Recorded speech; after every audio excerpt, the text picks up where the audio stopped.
हिस्सा है भारत का, जो सबसे महत्व का हिस्सा है, जिसको हाईटेक कहा जाता है, उच्च तकनीकी कहा जाता है, उसमें कभी कोई विदेशी कंपनी इस देश में नहीं आती। मैं आपको नाम लेके बताऊं, सैटेलाइट बनाना हाई टेक्नोलॉजी का काम है। बहुत कठिन टेक्नोलॉजी होती है, बहुत क्लिष्ट टेक्नोलॉजी होती है, बहुत कॉम्प्लिकेटेड होती है। सैटेलाइट बनाना आसान काम नहीं है, लेकिन सैटेलाइट बनाने के लिए आज तक इस देश में कोई विदेशी कंपनी नहीं आई।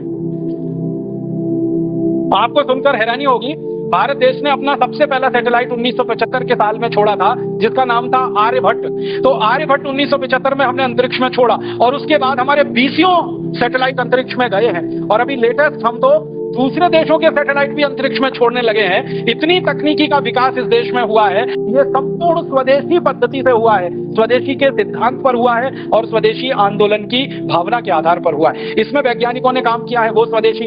इसमें जो तकनीकी इस्तेमाल हुई है, वो स्वदेशी। इसमें जो कच्चा माल इस्तेमाल हुआ है, वो स्वदेशी। इसमें जो टेक्नीशियन लगे हैं, जो मैकेनिक लोग लगे हैं, वो सब स्वदेशी।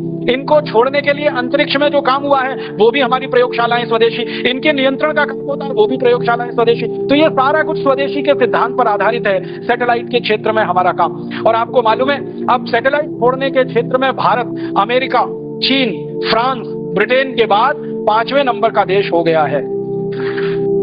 एक जमाने में ये देश हमको चिढ़ाया करते थे कि भारत का सैटेलाइट अपने देश में से छोड़ने की अनुमति नहीं देते थे। बहुत बार ऐसा होता था कि हम सैटेलाइट बनाते थे, दूसरे देशों से छोड़ने के लिए जाते थे, लेकिन वो नहीं मानते थे। अब तो हमने अपने देश में ऐसे स्टेशन विकसित किए हैं। श्री हरिकोटा ऐसा ही इस देश का बड़ा विशेष केंद्र है, जहां से हम अंतरिक्ष में रॉकेट छोड़ते हैं, सैटेलाइट लेके जाते हैं, और दूसरे देशों के सैटेलाइट भी हमारे रॉकेट लॉन्चर से हम छोड़कर आते हैं। इतनी तरक्की और इतना विकास इस देश में हुआ पिछले 30 वर्ष में, तो सिर्फ स्वदेशी की ताकत और स्वदेशी के सिद्धांत पर हुआ है। एक और उदाहरण देता हूं, मिसाइल बनाने की जो टेक्नोलॉजी है, ये संपूर्ण स्वदेशी है, भारत में विकसित हुई। आज से 30 साल पहले भारत के पास कोई मिसाइल नहीं थी अपनी, हम विदेशी मिसाइलों पर निर्भर थे। या तो रूस की मिसाइल हमें मिले या अमेरिका हमको दे।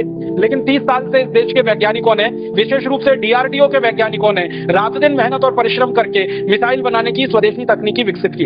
हमने 100 किलोमीटर की मार करने वाली मिसाइल बनाई, फिर 200 की, फिर 500 की, फिर 1000 की, फिर 1500 की, अभी 2000 की, अभी 2500 की, और अब 5000 किलोमीटर की मार करने वाली मिसाइल इस देश में विकसित हो गई।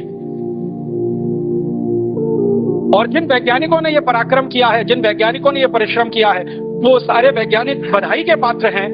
उनका हम सबको बहुत सम्मान करना चाहिए कि विदेशों से बिना एक पैसे की तकनीकी लिए हुए संपूर्ण स्वदेशी और भारतीय तकनीकी पद्धति से उन्होंने मिसाइलें बनाकर दुनिया के सामने एक आदर्श प्रस्तुत किया। जिन वैज्ञानिकों ने यह सारा पराक्रम किया, सारा परिश्रम किया, महत्व की बात उनके बारे में जो ये है कि वो सब यहीं पैदा हुए, यहीं बढ़े, यहीं पढ़े और यहीं रिसर्च किया, और इतना ऊंचा उन्होंने स्थान दुनिया के सामने भारत का स्थित करवा लिया। आप जानते हैं, डॉक्टर एपीजे अब्दुल कलाम हमारे देश के मिसाइल का जो प्रोजेक्ट चला, उसके पितामह माने जाते हैं। हिंदुस्तान के मिसाइल की तकनीक का इतना ज्यादा स्वदेशी विकास हुआ डॉक्टर अब्दुल कलाम जैसे वैज्ञानिकों के रात दिन मेहनत और परिश्रम का है। और इन डॉक्टर अब्दुल कलाम को जब एक बार पूछा गया कि आप इतने महान वैज्ञानिक बन गए, इतनी ऊंची तरक्की आपने कर ली, और इतना ज्यादा आप हमारे देश के वैज्ञानिकों से और विदेशी वैज्ञानिकों के समकक्ष आ गए, आप इसमें सबसे बड़ा योगदान किसका मानते हैं? तो उन्होंने उत्तर दिया था कि मेरी पढ़ाई मातृभाषा में हुई है, इसलिए मैं इतना ऊंचा वैज्ञानिक बन सका। आपको मालूम है, डॉक्टर एपीजे अब्दुल कलाम की पूरी पढ़ाई तमिल में हुई। 12वीं तक वो तमिल में पढ़े। उसके बाद उन्होंने थोड़ा बहुत अंग्रेजी सीखकर अपने आप को अंग्रेजी में भी दक्ष बना लिया, लेकिन मूल भाषा जो उनकी पढ़ाई की है वो तमिल है। और हिंदुस्तान के स्वदेशी मिसाइल बनाने के प्रोजेक्ट में जितने वैज्ञानिक हैं, उनकी मूल भाषा मलयालम है, मूल भाषा तेलुगु है, मूल भाषा कन्नड़ है, मूल भाषा बांग्ला है, मूल भाषा हिंदी है, या मूल भाषा मराठी है या गुजराती है। हमारी मातृभाषाओं में पढ़कर निकले जो वैज्ञानिक हैं, उन्होंने स्वदेशी तकनीकी का विकास किया है और उन्होंने इस देश को सम्मान दिलाया है। जो विदेशों से पढ़कर वैज्ञानिक भारत में आए हैं, उन्होंने हिंदुस्तान की तकनीक का विकास करने में कोई खास योगदान नहीं दिया है जितना भारतीय वैज्ञानिकों का योगदान है। और एक तीसरा उदाहरण देता हूं, आज से 50 साल पहले तक सारी दुनिया भारत का नाम लेके चिढ़ाती थी कि भारत के पास कोई परमाणु बम नहीं, और परमाणु बम हो भी नहीं सकता। भारत के एक वैज्ञानिक को यह बात तीर की तरह से चुभती थी। उनका नाम था डॉक्टर भाभा, होमी जहांगीर भाभा। उनको यह तीर की तरह से चुभती थी कि भारत क्यों नहीं परमाणु बम बना सकता, दुनिया के वैज्ञानिक कर सकते हैं तो हम क्यों नहीं ये काम कर सकते। और उन्होंने सपना देखा, और उनके सपने में दूसरे वैज्ञानिक एक एक करके शामिल हुए, और वो वैज्ञानिकों के परिश्रम पराक्रम का कमाल देखो, उनके अभिक्रम का कमाल देखो कि भारत ने सारी दुनिया के सामने सिद्ध कर दिया कि हम परमाणु बम भी बना सकते हैं और जरूरत पड़ने पर उसका परीक्षण भी कर सकते हैं। और परीक्षण हमने कर दिया। आप जानते हैं सबसे पहला परीक्षण 1974 में किया श्रीमती गांधी के समय में, और उसके बाद 3 परीक्षण उसके बाद हमने किए, और हमने ये परमाणु परीक्षण करके सिद्ध कर दिया कि अमेरिका या फिर फ्रांस या तो फिर ब्रिटेन या तो फिर रूस या तो फिर चीन जैसे देशों के पास जो परमाणु हथियार हो सकते हैं, वो भारत के देश के पास भी परमाणु हथियार हो सकते हैं। और परमाणु हथियार हैं हमारे पास, ये वैज्ञानिकों ने बनाकर दुनिया के सामने सिद्ध किया। इतना ही नहीं, उन परमाणु हथियारों को हम मिसाइलों पर लगाकर अंतरिक्ष में लेके जा सकते हैं और जरूरत पड़ने पर उनका अंतरिक्ष में उपयोग कर सकते हैं। ये सिद्धि भी हमारे वैज्ञानिकों ने अभी हासिल कर ली है, और ये भी संपूर्ण स्वदेशी की ताकत पर हुआ है, संपूर्ण स्वदेशी के आग्रह पर हुआ है। और अब तो आपको एक खुशी की बात बताता हूं। अभी तक भारत के बारे में थोड़े दिनों से ये बात चल रही थी कि भारत के पास परमाणु बम है, बहुत अच्छा है, भारत अपने परमाणु बम का उपयोग अंतरिक्ष में कर सकता है, इसकी क्षमता का अंदाजा भी दुनिया के देशों को लगा।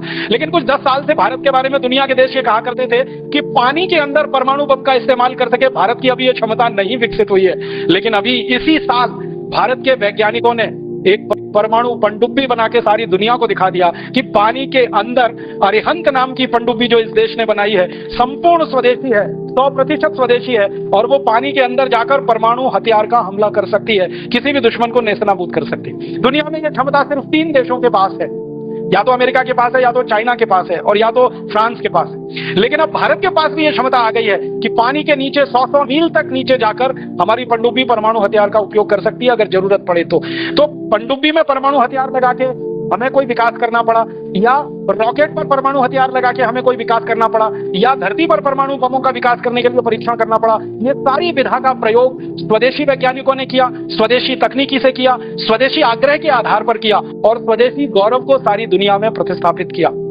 ये हाईटेक चीजें होती हैं। मिसाइल बनाने का काम, सैटेलाइट बनाने का काम, परमाणु बम बनाने का काम, पनडुब्बी बनाने का काम, जलयान बनाने का काम, जलपोत बनाने का काम, टैंक बनाने का काम, टैंकर बनाने का काम, तोप बनाने का काम, बंदूकें बनाने का काम, राइफल बनाने का काम, गोला बारूद बनाने का काम, ये सब चीजें हाईटेक होती हैं, और इन सब चीजों में हम बहुत आगे बढ़ चुके हैं स्वदेशी के रास्ते पर।